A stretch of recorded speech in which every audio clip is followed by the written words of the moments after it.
Hello, hello, hello. Today I'm making another dog with these two clays. Gorgeous, gorgeous, gorgeous. Gorgeous. I love it the way it looks when it comes new out of the box. Absolutely gorgeous. So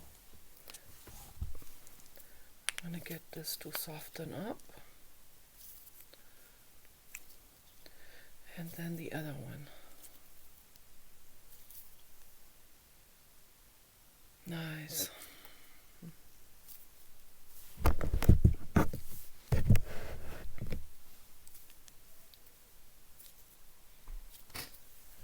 other one has a heart.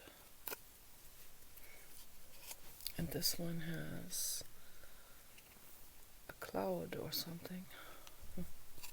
These are really clay cookie cutters. But I don't use it that way. That's for children, but they shouldn't be given cookie cutters. They should be told to be creative with their own hands. So nice, nice, nice, nice, nice.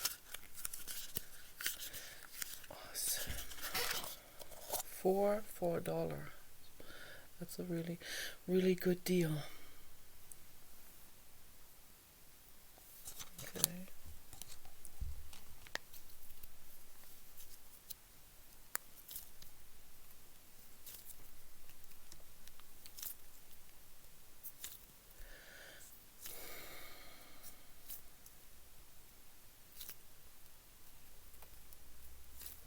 I'm gonna make it the same way as I made the other dog.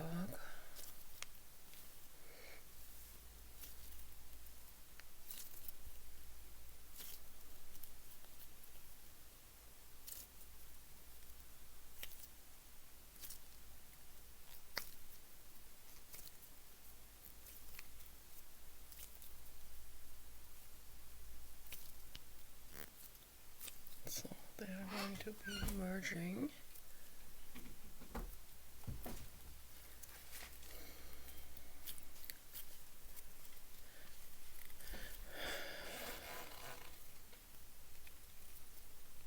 Making a video right now.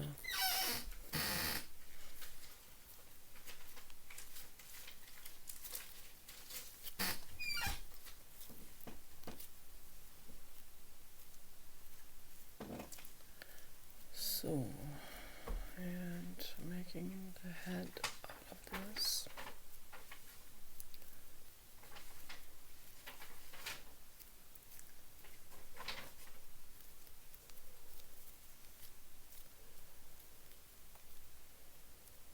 Big head. Big puppy head. And then the feet.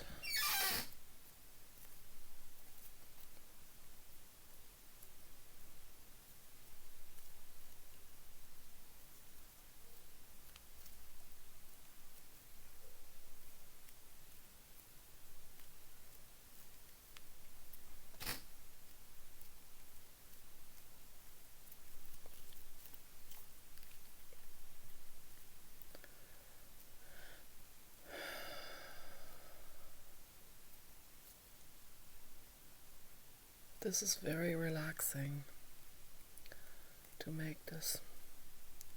Very healing.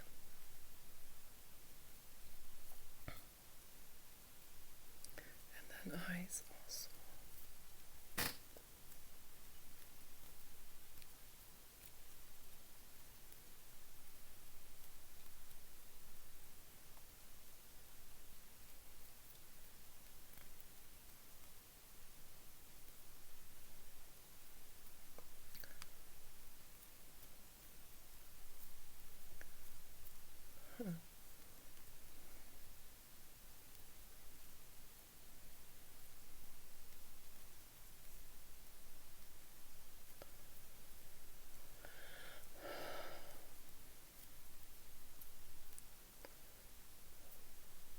I like it. I like making videos with clay, and I like watching other people making artwork videos.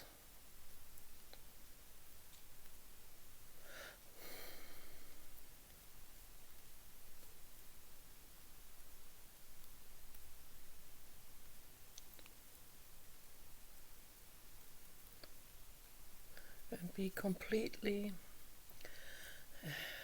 in that flow of art, like children are. Children are in that flow of art. And a lot of adults have lost that flow of art because of their identifications, of the indoctrination from society, which consists of people who are also indoctrinated and who are mentally ill. People think society is normal because that's all they know, that's all they have ever known. It's normal, but it's not ideal.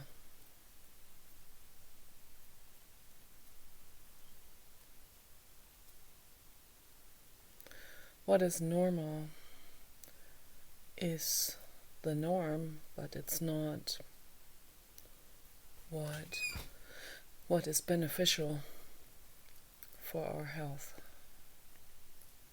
particularly our mental health.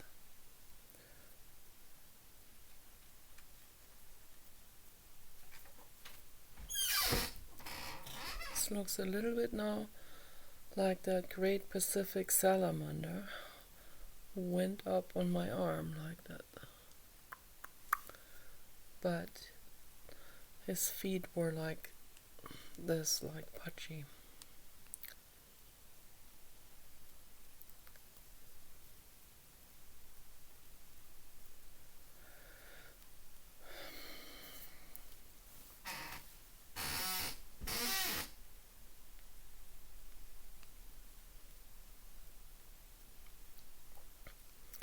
A lot of people have never really had a childhood of happiness, or were never really allowed to be themselves as children, weren't allowed to be children.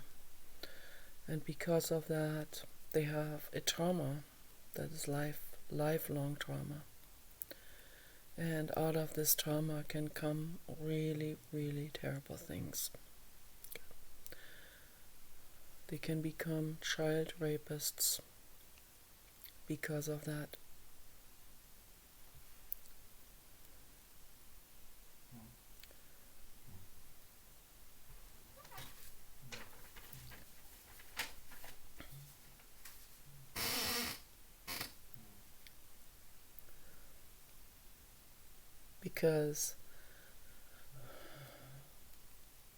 Because they were never allowed to be creative, to be themselves. They were humiliated. They shut that down out of fear of emotional hurt, of humiliation. But that inner child is still there in the center of their mind. And that inner child is attracted to other childlike beings. And this attraction can then be translated by the body into sexual attraction. And this is what I have found out now in society. I've been so puzzled over this. Why would men rape little girls, okay, or little boys,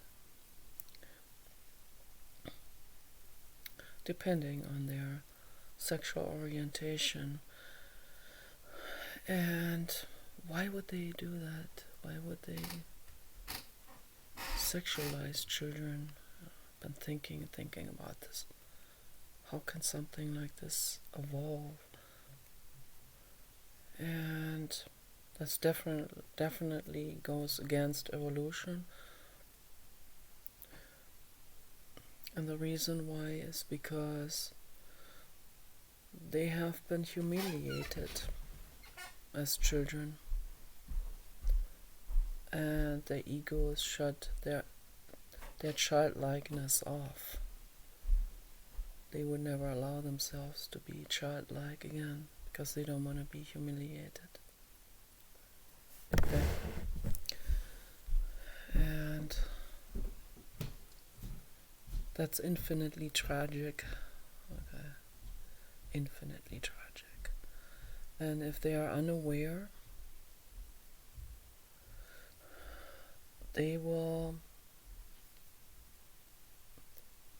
crave that childlikeness.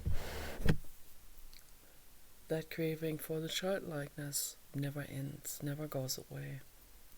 There's a trauma there, okay, that is untouched, has never been dealt with.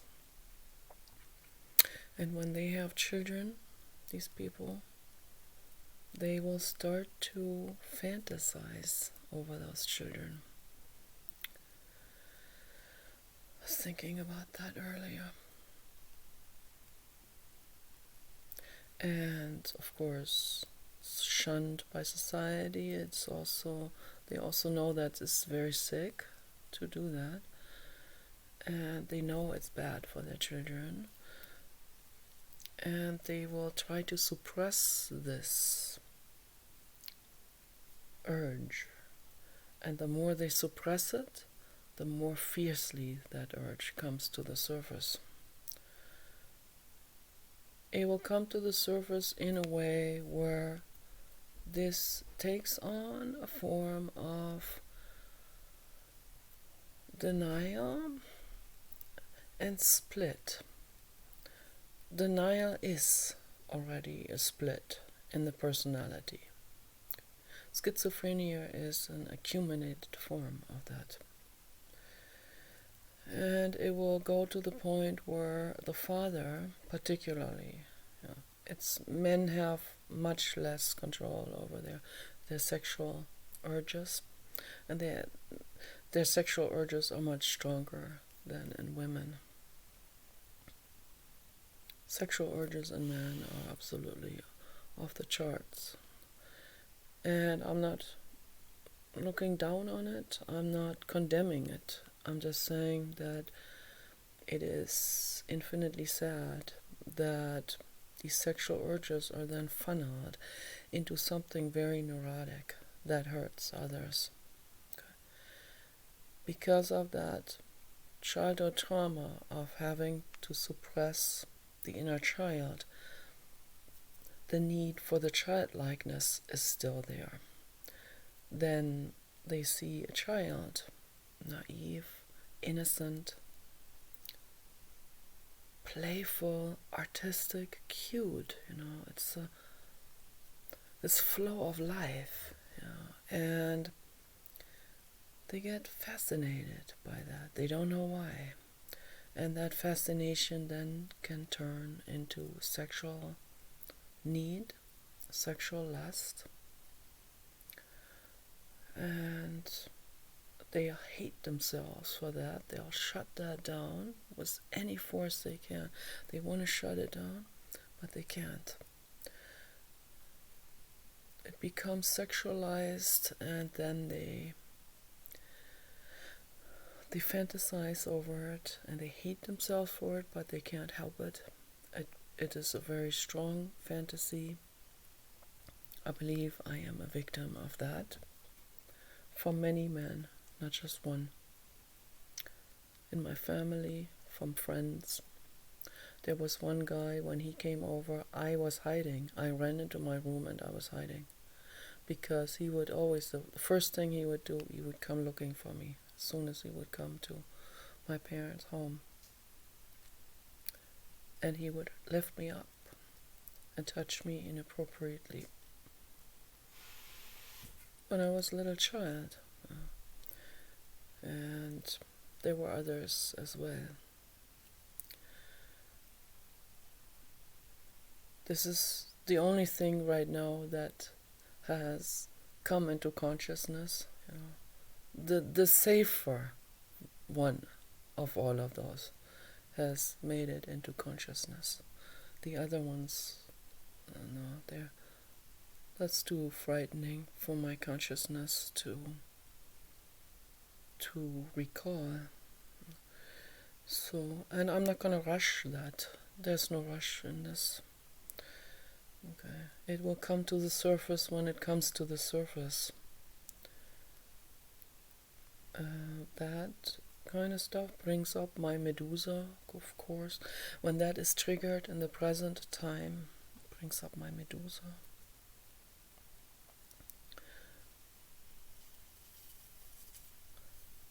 From a wider perspective, from the sky perspective, from the Buddha perspective, I can say, yeah, they are victims, those men. They are victims of their own,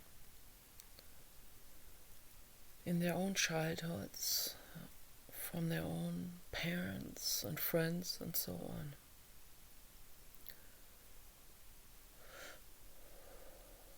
It's tragic, infinitely tragic. They try to suppress it, the ego suppresses it. It becomes a form of anosognosia, where anosognosia is actually a term used for people who had been injured or who had some form of neurological damage, real neurological, physical neurological damage, where they, for example, where they have become disabled, where like a leg or an arm isn't functioning anymore, and their body goes into, body and mind is one unit, of course. Their bodies go into a form of anosognosia, which comes from the word ano, means away from consciousness, from knowing. It's a denial, it's a severe denial form of the body, where they deny that the body is disabled. They deny that they can't lift something up with one hand and put it somewhere. So they will say, I just don't want to do that right now. And Dr. Vilayano Ramachandran from UC San Diego had been studying that in depths, and this is highly interesting material, because this anosognosia, this form of denial, is so deeply rooted. This is the wounded deer syndrome. There are sometimes when deer are wounded, it goes into the deepest recesses of consciousness, or when they see a predatory animal, they will start grazing and acting like they are not wounded in order to protect themselves. This has evolved, through trial and error, and served as a protection. So this anosognosia has survived in the offspring, in the future generations, because the ones that had that were then not detected by the predatory animal as vulnerable. And I see that in people. I see that in people, not just in this form of where they want to be in denial about a malfunctioning leg or arm or body function, where it is not just, where it's outside of the actual awake consciousness where it goes into a visceral denial, physical denial. They're not even aware of what they're doing, what they're saying there. They're not even aware of that denial. And that denial also can go into psychological denial and into deep, deep, deep psychological denial in the same way. So that's why I call those things also anosognosia, the deep psychological denial. I call that anosognosia as well. Because it's the same thing.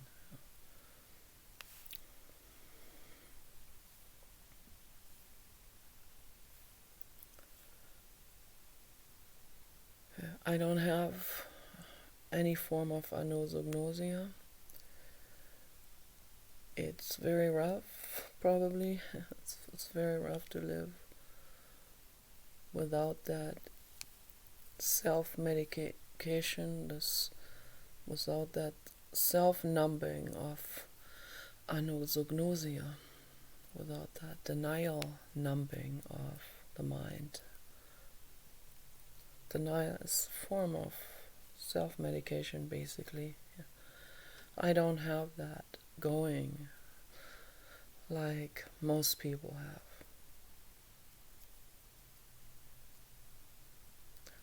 I have survival mechanisms where I can lie to people, but it's not anosognosia. I am lying out of self-protection. I can do that, but I know I'm lying. It's not a denial form. What I see in most people is they go into a lie, and it is a form of denial. It's a form of anosognosia. And that's why, this entire criminal justice system has been trying to figure that out, to which degree is a criminal aware, or to which degree is this cold-blooded or premeditated. How far are these people in awareness of what they have been doing? And I think the whole thing is wrong. They're all wrong about this. If they say this person is callous and that person was not, first of all, when it comes to violent crime, there shouldn't be a distinction at all. Okay. The outcome is the same. They should be treated in the same way. Okay. As I said many times before, they should be head-bolted, which would be the best way for them and for the greater good. But religion will say no to that. Religion is in resistance to that, because they put the human DNA on a pedestal, no matter how criminal and insane that person and dangerous that person is. That's a human, they will say. In the same sense, they kill innocent pigs and cows every day. This is religion that comes up with this. That is human. That's a human. You need to, or some bullshit thing. I don't even want to repeat what they say. It's religion. Religion in itself is indoctrination. Is in itself is a form of denial. It is mass neurosis and mass denial. It's speciesist. Okay, that's what it is. This is a fact that I'm giving you here. All beings, including this puppy here, are infinitely precious and equally precious. Yes, she's right about that. This is a beautiful puppy here. The other one is upstairs. I got these here from the other house.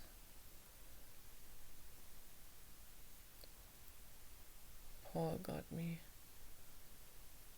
2 packages eight of those together.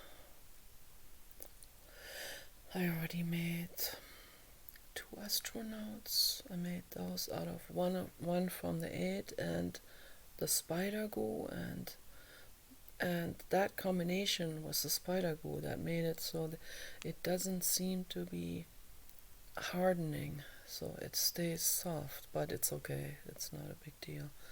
I painted on it anyway. Painted them in orange and the face in flesh color for my alien spaceship 2.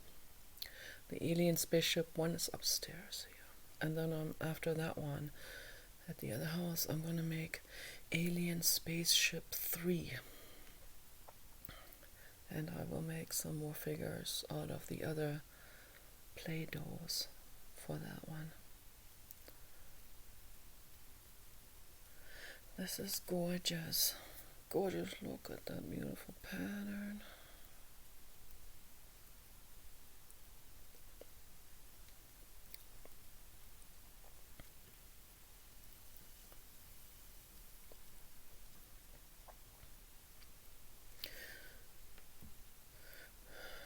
So it took me a long time to come to this understanding. I had to do a lot of research and all of that until I came to that understanding of what is the ethical approach. And that looks totally different to what other people think is the ethical approach, or Governor Newsom, so what he thinks. He goes by religion. So he thinks religion is based on ethics. No, it's not. It is based on indoctrination and lies and anosognosia and denial. Okay. So when there are people that are very dangerous murderers, they need to be executed, not in a sense of penalty, like punishment or something. That's not a punishment to kill someone. And punishment, the idea of punishment needs to go completely. So I talked about that many times before. And also just I'd say within the last couple of months, I started to realize that there's one thing I agree with Governor Newsom, and that is that people should not be locked up. They should not be incarcerated. Because no living being should be incarcerated. That's cruel. It is not cruel to execute someone in a pain-free way. That's euthanasia. Okay. Eu means good. EU means good. It comes from Latin, I believe, Latin or Greek. And Thanasia, Thanos, means death. Okay, Thanos.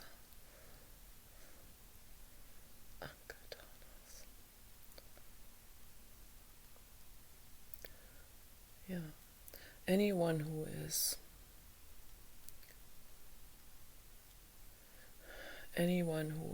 400 pounds is on their way to death.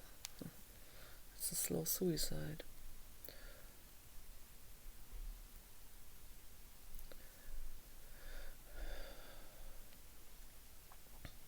I think it's a possibility that the hacker is Uncle Thanos. That is his real photo. And Andy is also his real photo, I think.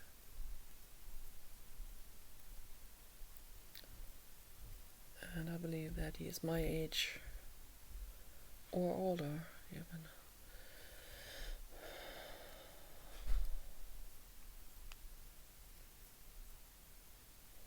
He's at least in his 40s, so that's that's what it looks like. He's in his late 40s. That's what it looks like. From all the puzzle pieces that I have been putting together. So.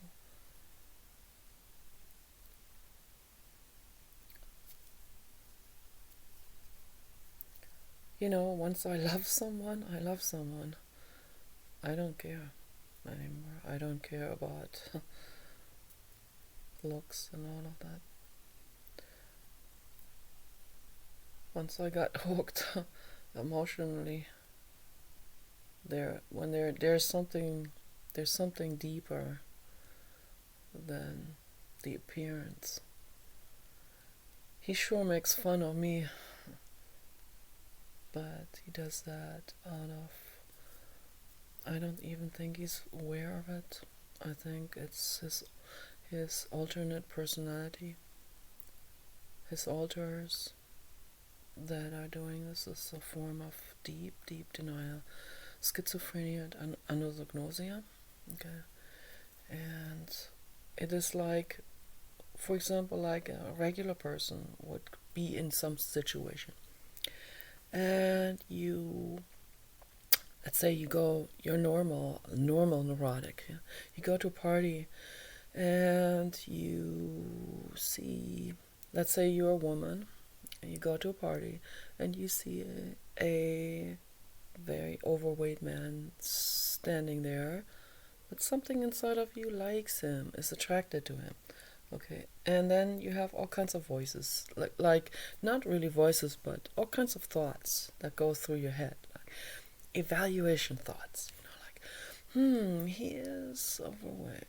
There's a whole monkey brain at work that, he's overweight. I better not go over there.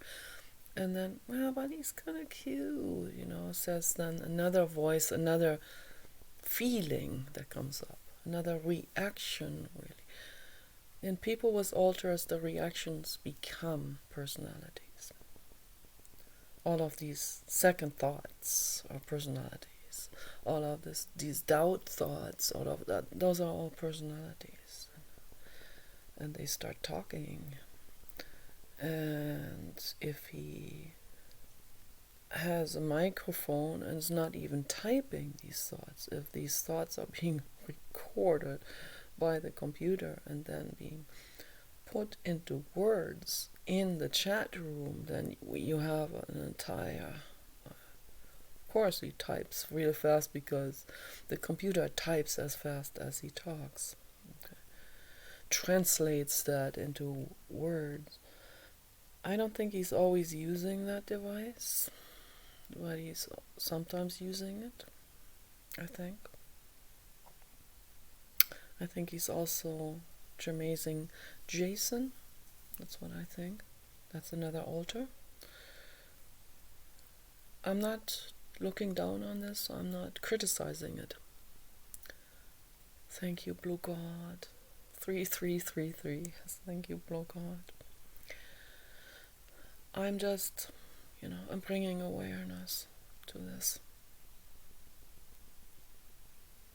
I think it is absolutely vital for you to become aware and have someone to guide you through this. No, I'm not your guru. I'm not better. I just know more about psychology. That I'm an expert in. Okay. I'm not looking down on you. I'm not infantilizing you in any way. I respect you. Okay. I know where you're at. If you go to a doctor, you will listen to the doctor's advice, right?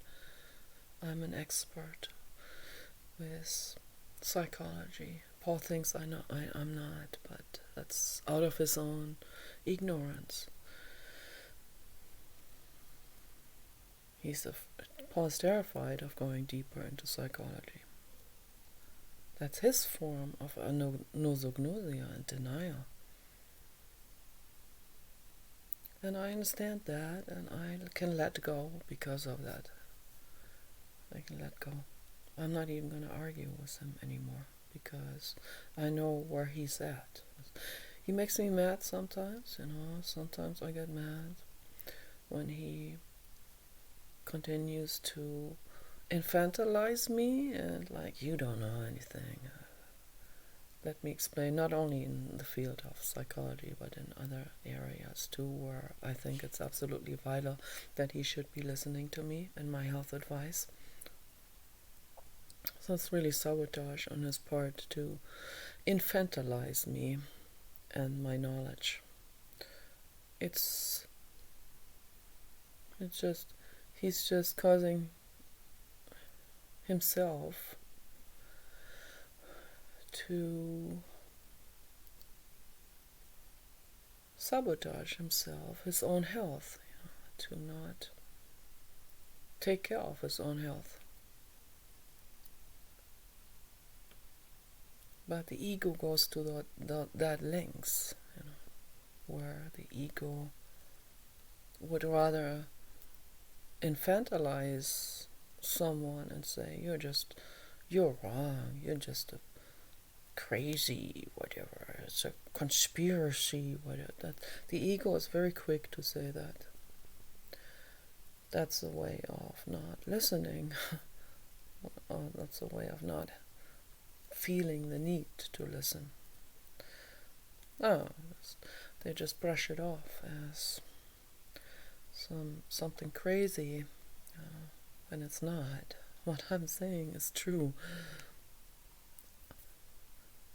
I know 100% that what I'm saying is the truth. There are areas where I don't know for sure, where I speculate, but when it comes to health and psychology, I know 100% what I'm talking about, because I have studied this in depth my whole life, in schools and on my own. I learned the most on my own. I learned from really excellent people like Dr. Rupert Sheldrake, Jiddu Krishnamurti, of course, David Bohm, Dr. Bruce Lipton. He's on the absolute top. He's among the absolute, my top favorite scientists.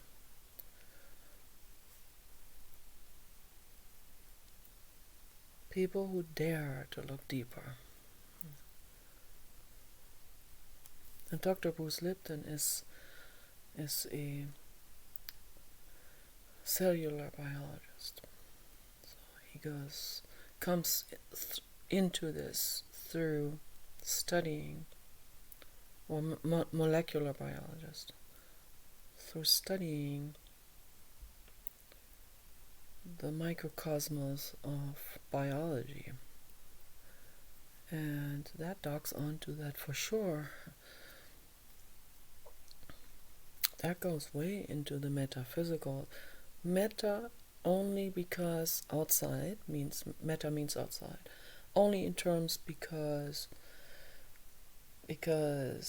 conventional science has not caught on with it. So they call it meta. It is physical. It is not meta. It's all there. It's only declared meta because it hasn't been explored by most people yet. And they will even make fun of people who are willing to explore it. They get shunned from the scientific community. That's why a lot of them don't even dare, because they think that they're throwing away their career by doing that. Don't be afraid to go into it. Don't be afraid. The time is now to go into it, okay? We have already gone into that era now, okay? The time is ready now. The time is ripe to go into it. To go into metaphysical stuff and become aware that it's not meta. It is all physical and all mental and all energy. Okay. Helena Petrovna Blavatsky, long before anyone would ever even go into this area. In the 1800s, got into it. Okay, and the stuff that she discovered is just unimagined. It's just, she went into quantum physics in the 1800s before anyone could ever even put a name to that. Okay, she didn't call it quantum physics. They did later.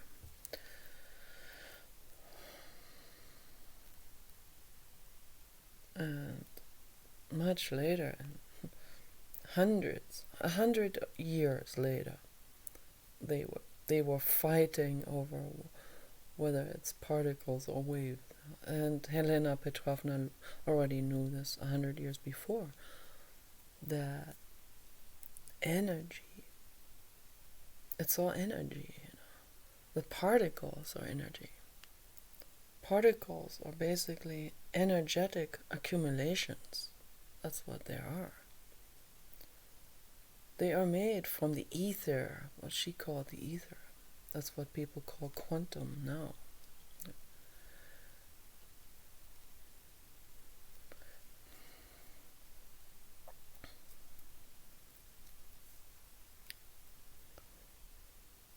Thoughts are energy. Thoughts can accumulate into what people call matter. So thoughts can, I wouldn't say a human thought like that, but a human thought is energy. It can also travel very far. Okay. That's how people were able to communicate through telepathy. And those who did in the Himalayan mountains survived. Okay. Because sometimes they were cut off from mountain ranges from each other. Like the wolves calling to each other through overland sonar. But that's sound. But people were able to do it through telepathy, through thoughts. And I'm sure that wolves are able to do that too. Not just sound. Wolves are very, very psychic. Animals are very psychic. And animals are always children. They stay children.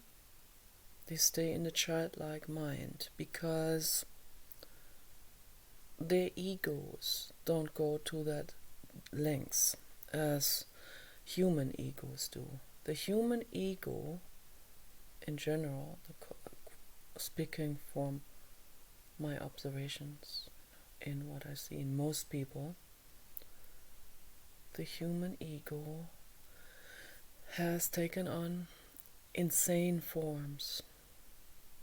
That's insanity. Okay.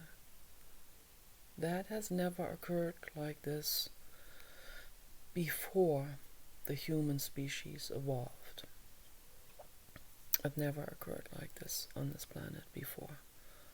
Was this incredible ego insanity.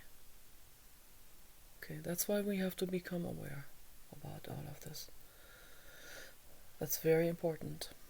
If we become aware, we can say to ourselves, I caught myself. I caught my ego in the act. I don't want to do it anymore. That's how we heal. We have to become aware. The moment we say, I'm insane, my God, then you're on your way into sanity. The moment I say, I am insane, that's not insane anymore. Jiddu Krishnamurti talked about this with Dr. David Bohm.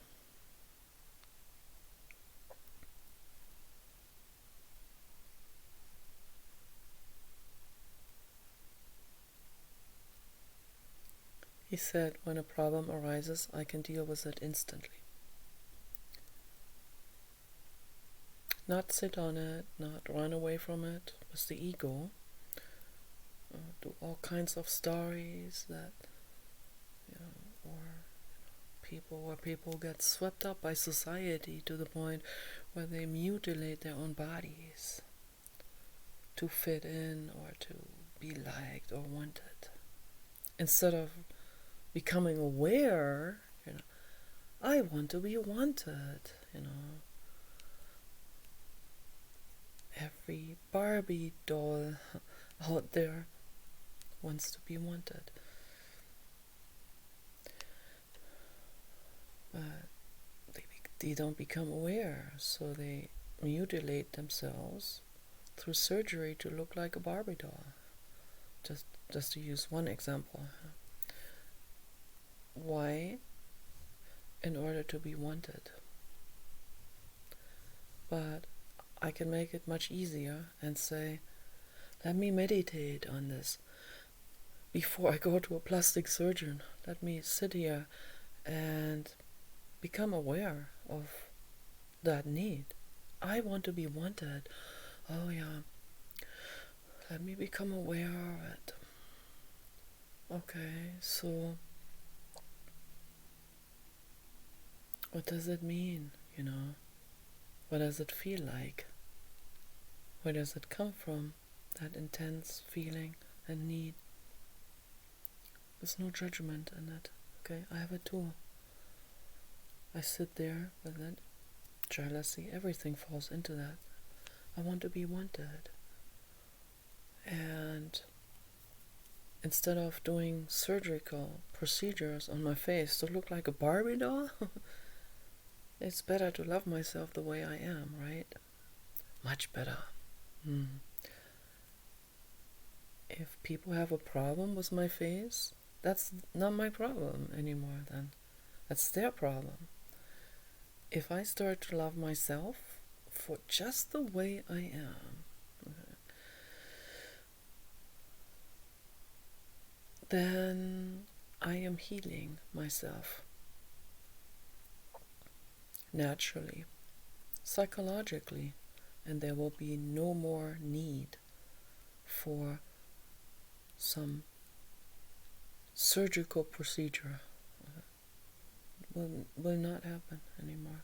Look at my role model, Madame Vivienne Westwood,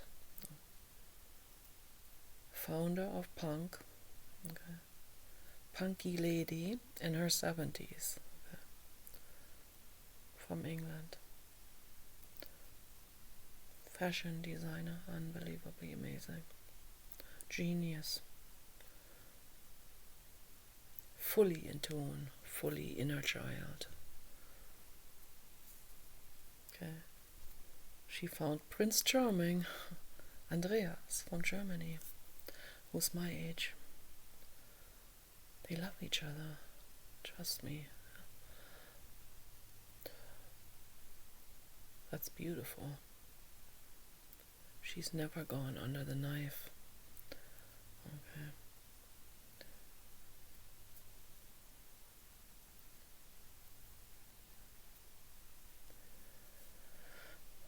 I love myself with all of this.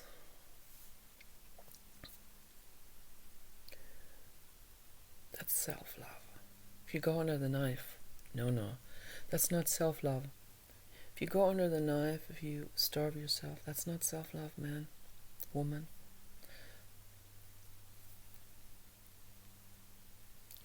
No, that's self-hate. That causes sickness. Don't do it. You have to love yourself. You must love yourself. Begin to love yourself. I know this is easier said than done, but trust me on this one. You must love yourself for just the way you are. I love you just the way you are.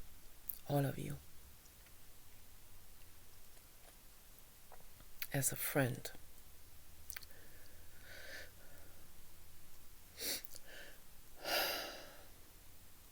not a lover in a sexual way.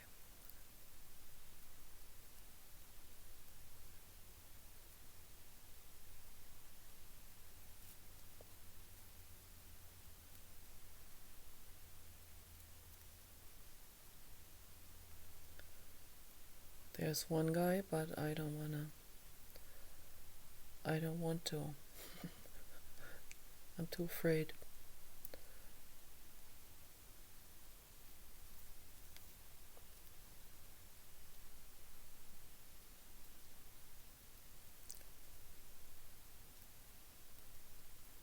There's one guy I feel connection to, the hacker. But I'm afraid. I have to protect myself.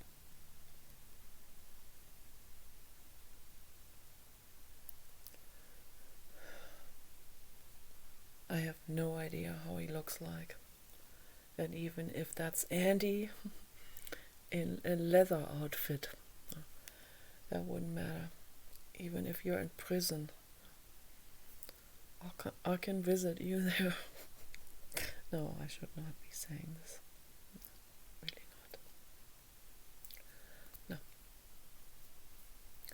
No. I sat here on the couch last night. I didn't want to tell Paul what I'm feeling, but he already knows. He knows me so well. He goes, "Are you thinking about Zane?"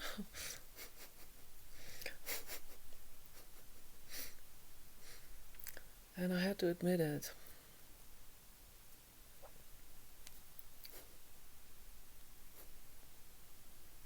I mean, how can you be in love with someone who treats you this disrespectfully and who is that cruel to you?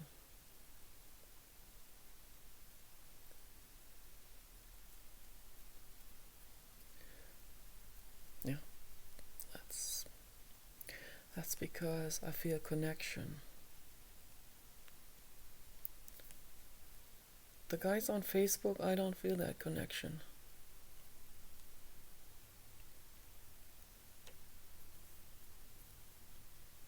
They come and go. They'll go for a month away, and they come back and say, "You abandoned me. Wait a minute, I was the last one to respond. You abandoned me, right?" But I'm not blaming them or anything. It's just that if there's no connection, then we don't really click. We don't really connect.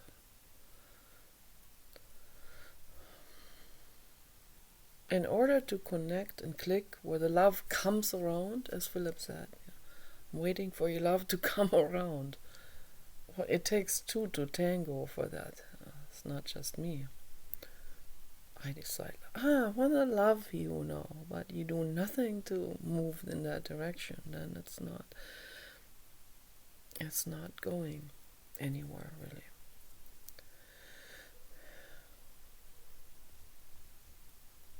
If there's a connection, if you are thinking, whoever you are, if you're thinking about me and there's a connection, then that goes deeper.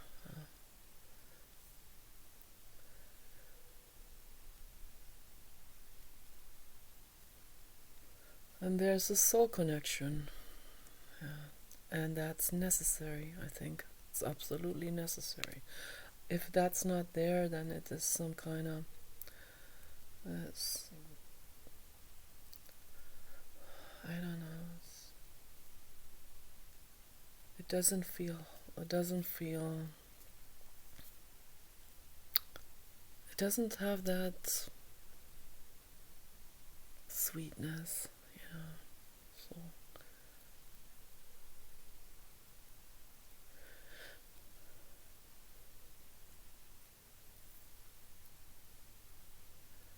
I feel that it's really bad. I shouldn't be saying this, but I feel that sweetness to a man who has been extremely abusive to me, and people wonder and think you must be masochistic or something.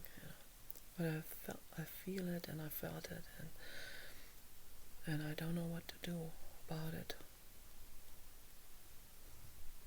There's a sweetness in there, and I don't know how to explain it.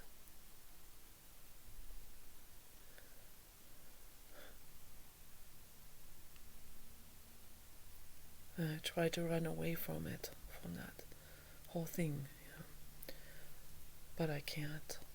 I can't run away from it. It's there. It's there. He follows me into my night. Relentlessly.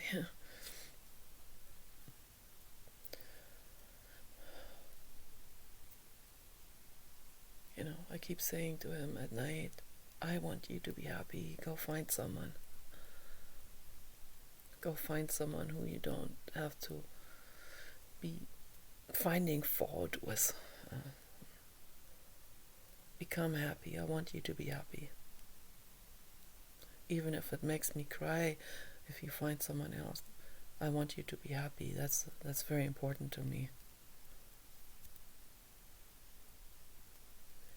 But your energy comes after me. I don't know if this is for real or my imagination. You'll call it delusional. Whatever it is, it's there. That's what I feel. I feel it. I feel something. At least from my own emotions. I feel something for you. That's crazy. Totally crazy. And I don't want to. I really don't. You've shown yourself to be dangerous. And I don't want to. But I do. It is what it is. But I don't want to go into the chat room anymore. I don't want to be abused anymore. By Starshine and any of the other altars that you have. I don't deserve it. Even if it's mental illness, even if it's deep-rooted mental illness, even if it's schizophrenic, even if it's dissociative identity disorder. Okay. I have to protect myself. I'm not judging it from a wider perspective. I understand. Okay. But I have to protect myself.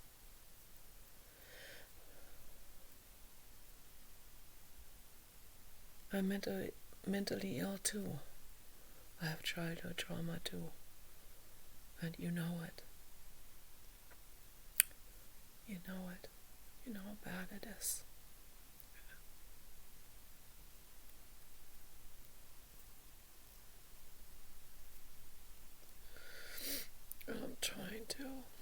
I'm trying everything I can to cope with that in the best way possible.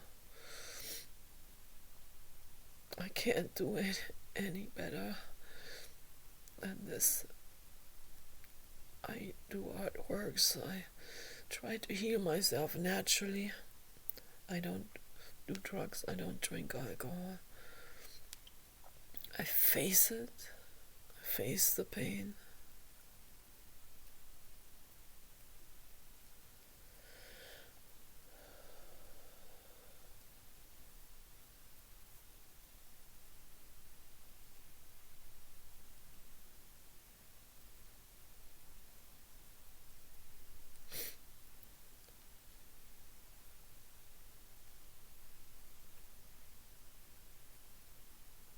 I'm really mentally ill.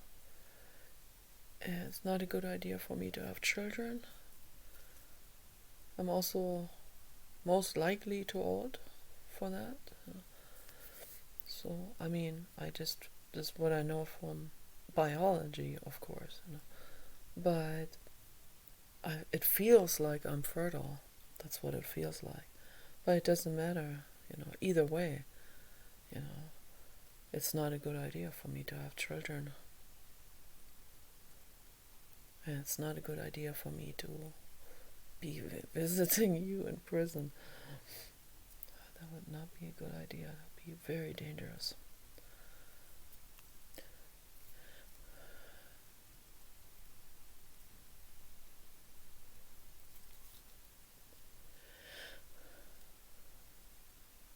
But I see where you're coming from now. Okay, I'm starting to understand you now. And I care about you. I do, I really do. I feel deeply sorry for you, for what you've been through. Your mother tried to abort you, and that's serious. I don't blame you for hating women who had abortions. I don't blame you. That's not just religion, this is your pain. But you're also religious. You're Catholic, I believe. Or at least some of your altars are. And that's how you were indoctrinated as a child, I believe, was the Catholic religion. I also believe you're Hispanic. I believe that you are around 50, and I believe that you could be older. And I believe that you are heavily overweight. I believe that you are more than 250 pounds. That's okay. It's alright. I believe that you're bald. That's okay. Check marks. And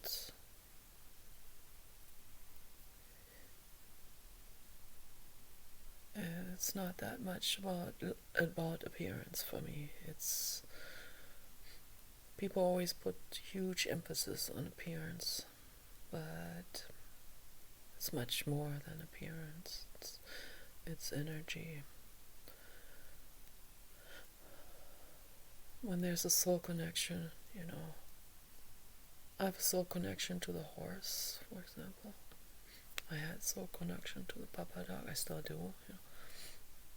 Deep soul connection. Deep. Papa and I, Kenny and I. Oh, Kenny is the blue god. Kenny used to French kiss me. My former dog, Great Dane, albino. You can see him in the video, as I said before, on my old channel. The video is called The Buddha Made a Video. We were in that corner over there on the couch that I have now at the other house. And I had my kit camera there from Fisher Price. I loved it. I thought it was so cute. So I got it. And it was that kit camera, and I still had my Microsoft computer. I was able to edit the video. I can't edit now with the Chrome, but that's good. It ties in with my own speech development and all of this. I needed to have this, not be able to edit. So sometimes these things are good. When you think, oh, something that you needed now, or someone stole something, like the Microsoft. When I switched Microsoft to Microsoft 10, they just stole the camera, the editing system out. And then I thought, oh, this is absolutely terrible. But then I had to learn to make videos unedited, which was good for me. But but then again, I can't make a long movie that I wanted to make a long movie, at least with some layman's computer and camera and all of that. But it's okay. But at that time, I still had my camera and I could edit. And Kenny had taken a shower, and we were sitting on the couch together, and he was in so much bliss. He was completely blissed out because I had already been kissing and loving him. So I thought, well, let's make a video together and talk a little bit about animal rights. And the first thing he did was he leaped over like this with his long neck and long face, and he kissed me, and he always made sure that I opened my mouth so that he could French kiss me. A lot of people probably think this is terrible, but it's not. It's not even sexual. Okay, this is pure love. Okay, that's love. Kissing is love. And he was kissing me and kissing me and kissing me for a long time. French kissing was so good. Not sexual. So cute and loving, you know. And what did I do? I edited that out. You can see that I have edited. So 2 times he was French kissing me in that video, and I edited that out. Because it was right around that time when they were talking about this terrible word that I don't even want to use. Bestiality. So, first of all, animals are not beasts, okay? If anyone is a beast, then it's violent people, okay? But they even find that badass, you know, so all these, you know, they like it. They want to be badass or something. So, but anyway, so animals are angels and gods. And Kenny was the manifestation of Gautama Buddha, of the infinite cosmos. You can see that in the videos. Pure love. So, tremendous soul connection there. Tremendous. So when I am with a living being who I have a soul connection to, it doesn't matter whether that's a human or man or horse or dog, you know, so I feel at home. I felt at home with Kenny, with Papa.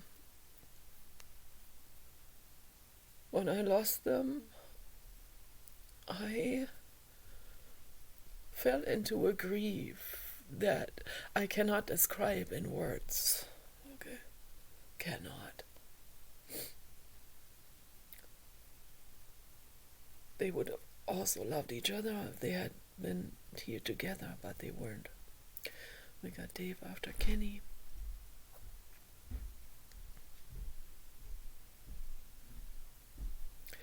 And now we're without the dog for the longest time now in our lives, for almost 2 years.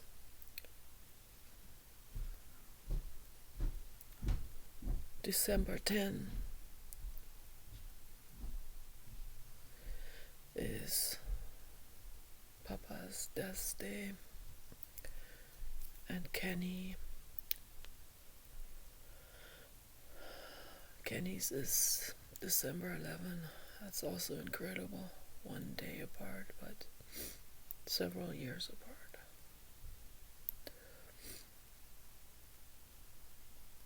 And then when I meet a man who I have a soul connection with, I could be the worst hater in the world. If I have a soul connection with that person, then there's something happening. There's something energetic going on.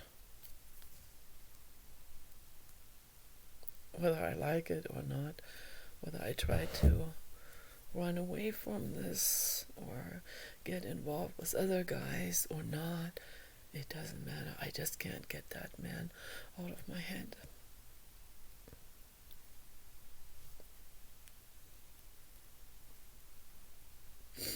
It's so tragic, you know, when the mental illness is so in the way.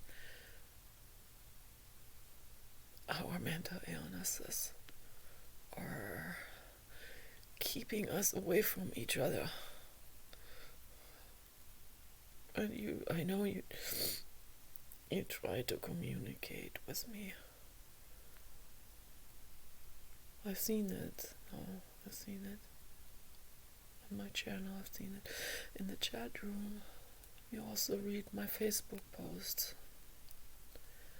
I don't know who you are on Facebook. You haven't revealed yourself to me. I wished you would.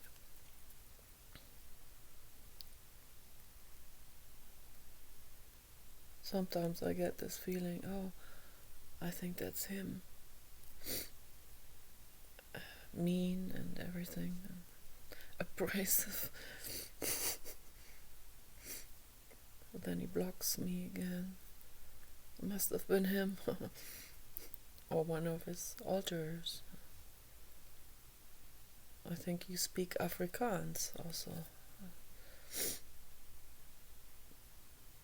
You have spoken Afrikaans to me before, which is a form of Dutch, and I don't speak Afrikaans, but it is similar to German, so at least me guessing, but there are some words that seem familiar, that are very similar to German words,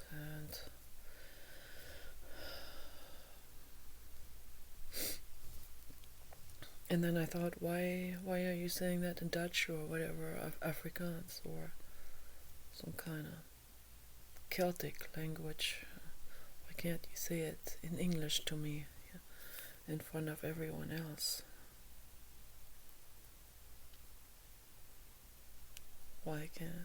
Why does Zane have to be hiding that?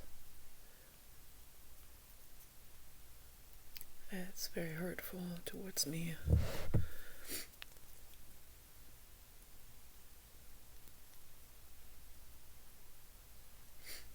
Why do you have to hide yourself? You can't admit publicly that you like me. And what was all of this about in April?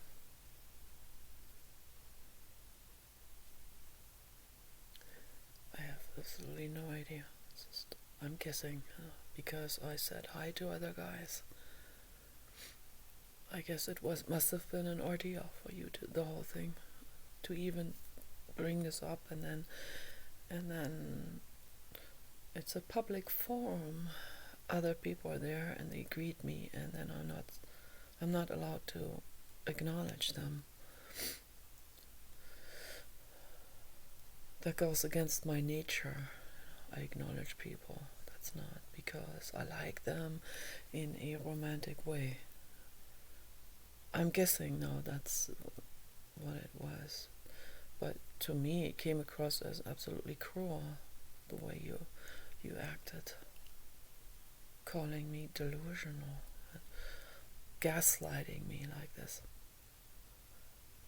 saying you never flirted with me, you don't like me on any level, and that you find me despicable and all of that. That's real cruel,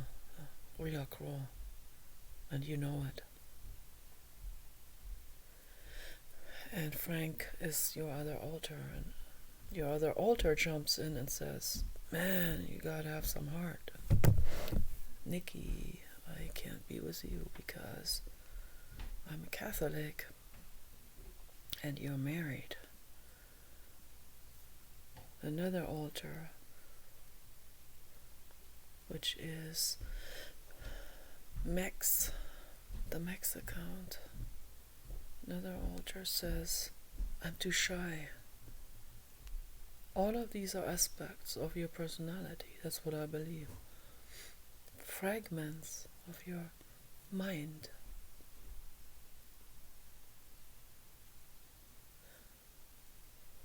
Ghost came. Casper. I'm shy, Nicola. I may come across as... And then I had never seen like Casper before, but I immediately thought that must be him. I'm shy, he said. I know. Shy, you're also embarrassed. You have ego, you have pride, prestige, all of this, fear, all of that. It comes across as hurtful towards me, but I am understanding. I see now. I see all these fragments of a broken mind. And I have deep compassion for you. And I see that you are reaching out, but you're afraid at the same time. I think you have been sexually abused. Maybe you have been molested by a woman. It's a possibility of that because you said things like that. Maybe your mother was a monster. I see, I understand all of this now. Brutal. So this is a harsh school you chose there for your existence. A real harsh school, but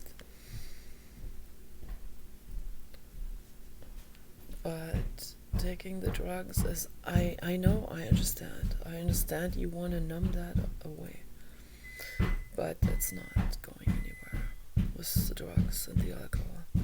It's not going away. It will just torture you more.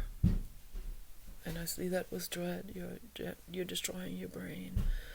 You want to destroy your amazing genius brain. That's sad. This is sad for me to see. God, I wished I could help. But you have to want to. You have to want to help yourself. You have to want to heal.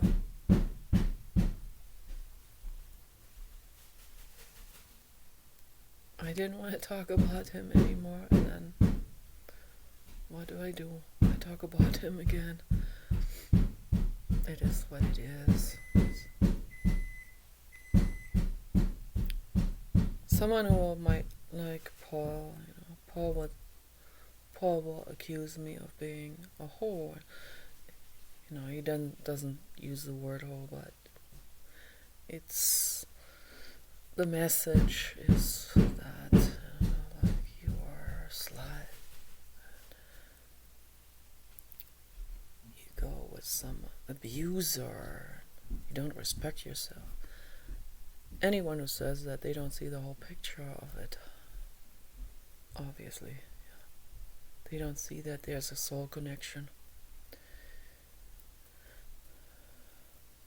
I love myself, that's why I have to protect myself.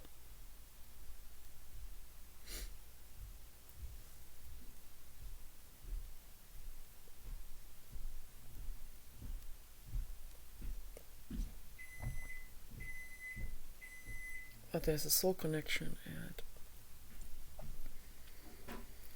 I can't run away from what I feel.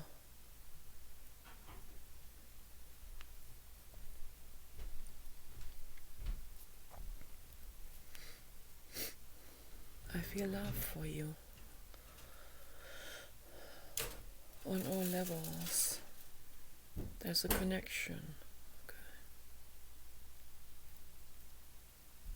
I haven't even seen you yet. So it's not a superficial type of based on looks or something. This is based on energy. At this point, it wouldn't even matter how you look like.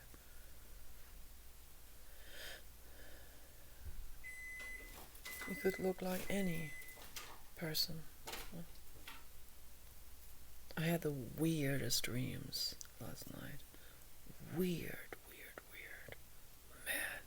I dreamed and that an alien from out of space picked me up in his alien sports car, and he drove off racing. And I thought, oh, you're racing over obstacles and trees. And then he was already above the tree line. We were above the tree line. We were flying out into the horizon, into space. It was dark, stars around us. Suddenly we arrive. Everything so abruptly and quickly. We arrive on his planet. And it was nighttime, and everything was illuminated. And we got into his house, and suddenly he shapeshifted into a woman. That's because of that Starshine account.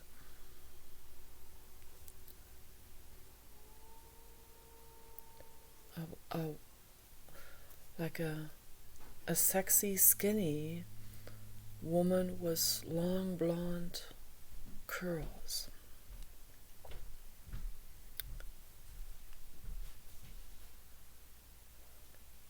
And he did that to protect himself from me wanting him physically. So, and he was giving me everything I needed in terms of food and perfume and clothes and luxury goods. The house was absolutely amazing, humongous house, like 200,000 square feet or more. Endless corridors, but really wide hallways, and everything illuminated with LED type of lights. Unbelievably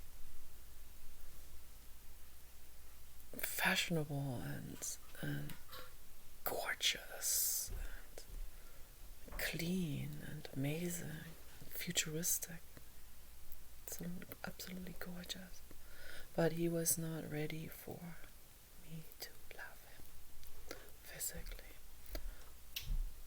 And I understood that in the dream, and I respected that.